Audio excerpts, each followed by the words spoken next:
अस्सलामुअलैकुम। आज जुमातुल मुबारक है, दिसंबर की 1 तारीख है। और सबसे पहले एक बात दुरूशी पढ़ें, अल्लाहुम्मा सल्ली अला सय्यिदिना मौलाना मुहम्मद वसल्लम। दुआ करें कि अल्लाह ताला मेरी वालिदा मोहतरमा को जन्नतुल फिरदौस में हुज़ूर पाक सल्लल्लाहु अलैहि वसल्लम की नगरी में जन्नतुल फिरदौस में आला घर अता फरमाए, आमीन सुम्मा आमीन।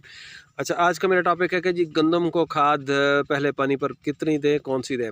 तो ये मेरी गंदम में तारुफ़ करवा दूँ आपको। ये मैंने 7 इंच पर गंदम ड्रिल की थी और इसको हमने जो है ना ये मशरक़ मगरिब के रुख में मैं कैमरा किए बैठा हूँ और ये है हमारा शुमाल का रुख। अब यहाँ से भी आपको नज़र आ रही हैं लाइनें और यहाँ से भी नज़र आ रही हैं।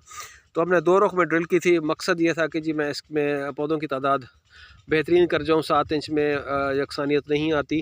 तो हमने इसको मौजू की तरफ आता हूँ। हमने इसमें खाद डाली थी जो ड्रिल के साथ बीज और खाद मिलाकर मैंने ड्रिल किया था।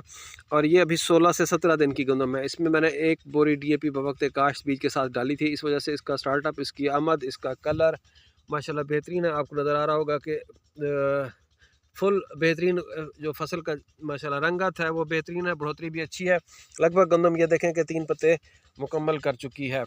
और उसके बाद जो खाद है वो आइडियल खाद ये है कि जी 2 डीएपी डालें।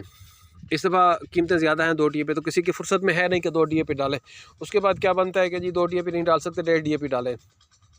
तो ये वाली जो खाद मैंने डाली है, मैं वैसे अभी 1 डीए पर ही गुजारा कर रहा हूँ, क्योंकि जो मैंने ये खाद डाल दी है ये ड्रिल के साथ डाली है, ये आम रिवायती काश्त से 1.5 बोरी से भी ज़्यादा ये इफेक्टिव है। क्योंकि जहाँ पर रूट जोन है, जहाँ पर हमारी फसल की आगाज़ है, बढ़ोतरी, वहीं पर ही हमने खाद रखी है। इस वजह से इसकी आमद, बढ़ोतरी सब कुछ अच्छा है। तो इसीलिए अभी शायद मैं कुछ फील्ड्स में आगे एक पहले पानी पर आधी बोरी डीएपी या उसके मुतबादल में 1 नाइट्रोफास डालूं। तो कम्बिनेशन ये है कि जी 1.5 बोरी डीएपी अगर आप डालना चाहते हैं, आपने 1 बोरी नीचे डाल दी है डीएपी के, तो ऊपर आधी बोरी बनती है, या उसके इक्विवेलेंट जो फास्फोरस है वो आधी 1 बोरी नाइट्रोफास में है। तो पहले पानी पर क्या डालना चाहिए? पहले पानी पर अगर आपकी फास्फोरस नीचे मुकम्मल नहीं है, तो पहले पानी पर अगर आप 1 डीएपी डालना चाहते हैं तो डीएपी पहले पानी पर डाल सकते हैं, पानी लगने से पहले। अगर आप डीएपी नहीं डालते, उसके इक्विवेलेंट ज़मीनों में, या आपके कुछ चाहते हैं कि जी नाइट्रोफास पर जाना चाहते हैं, तो नाइट्रोफास 2 जो है ना उनकी फास्फोरस और 1 डीएपी की फास्फोरस बराबर है। तो आपने जो प्लान करना है कि जी आपने 1.5 डालना है, आपने 1 नीचे डीएपी डाल दिया, तो आधी बोरी का इक्विवेलेंट 1 नाइट्रोफास है। अगर आपने नीचे कुछ भी नहीं डाला तो 3 नाइट्रोफास पहले पानी पर डालें, या 1.5 बोरी डाल दें, तो भी वो जो है ना वो 1.5 बोरी का आपका टारगेट पूरा हो जाता है। और आपने अगर 2 डीएपी डालनी है, 2 डीएपी डाल लें या 4 नाइट्रोफास डाल दें, तो वो फास्फोरस उसके बराबर हो जाती है। बाकी रह गई नाइट्रोजन कितनी, यूरिया कितनी देनी है। आपने नीचे सिर्फ डीएपी डाली है, नीचे नाइट्रोजन डालनी भी नहीं चाहिए। आपने ऊपर पहले पानी पर अगर आपका है जी प्लान के जी आपने आधी बोरी डीएपी डालनी है, यूरिया 1 डाल दें। आपने 1 नाइट्रोफास डालनी है तो भी उसके साथ 1 यूरिया डाल दें, क्योंकि स्टार्टअप अच्छा हो जाएगा। अब अगला सवाल ये है कि जी पानी के साथ और क्या क्या चीज़ें हम डाल सकते हैं। तो पहले पानी के साथ आप जब उसमें डीएपी डाल रहे हैं या फास्फोरस की खाद नाइट्रोफास डाल रहे हैं, तो उसके साथ आपने जिंक नहीं डालनी, चिलेटेड जिंक डाल सकते हैं, वगरना फिर ये पानी खाली लगाएं। चिलेटेड नहीं डाल रहे तो ये पानी फिर आप फास्फोरसी खाद वाला जो है ना, सिर्फ उसमें नाइट्रोजन और फास्फोरस, यूरिया और डीएपी डालकर इस पानी को लगाएं। अगले पानी पर आप जिंक सल्फेट किसी भी जो है हमारी कंपनी एंग्रो है या सोना है, इनका आप जिंक सल्फेट डाल सकते हैं, या इंपोर्टेड जो भी लेना चाहें।